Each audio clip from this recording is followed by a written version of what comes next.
بسم اللہ الرحمن الرحیم۔ یہ مقدمہ ابن صلاح ہے علوم حدیث میں صفحہ نمبر 53۔ قسم ثانی سے کچھ میں عرض کر چکا ہوں۔ اب یہاں ایک استدراک ہے۔ حدیث حسن کی تعریف کے سلسلہ میں محدثین کی تعریفات بہت مختلف ہیں، یہاں تک کہ حافظ ابن صلاح نے حسن کی دونوں نوعوں کی الگ الگ تعریفات اور ان کی حقیقت بیان فرما دی ہے، مگر کوئی ایسی تعریف نہیں فرمائی جو اس کی دونوں قسموں کی جامع ہو۔ حافظ سخاوی رحمۃ اللہ علیہ نے ایک جامع تعریف فرمائی ہے جس کے الفاظ یوں ہے، عبارت یہ ہے: اما مطلق الحسن فهو الذي اتصل سنده بالصدوق الضابط المتقن غیر تمامهما او بالضعیف بما عدا الكذب اذا اعتزد مع خلوئهما عن الشذوذ والعلة فتح المغیث۔ اما مطلق الحسن،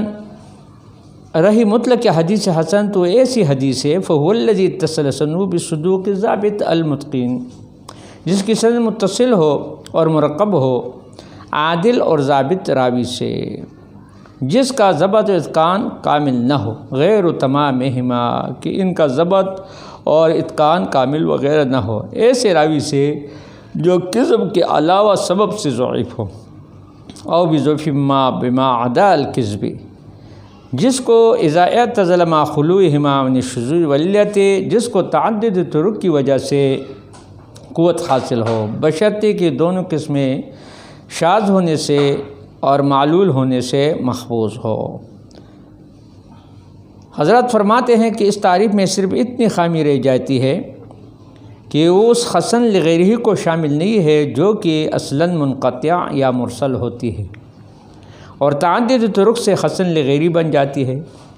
کیونکہ الذی اتصل سندہ کا لفظ اس قسم کو شامل نہیں ہونے دیتا۔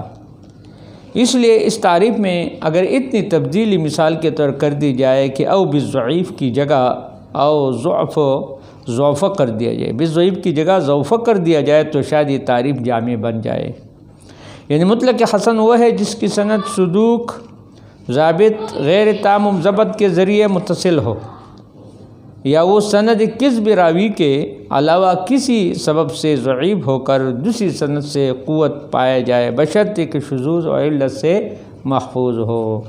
آج اس قدر پر بس کرتے ہیں، انشاءاللہ آگے دوسرا یہ اسٹاپ آ رہا ہے، اس سے پھر انشاءاللہ شروع کریں گے۔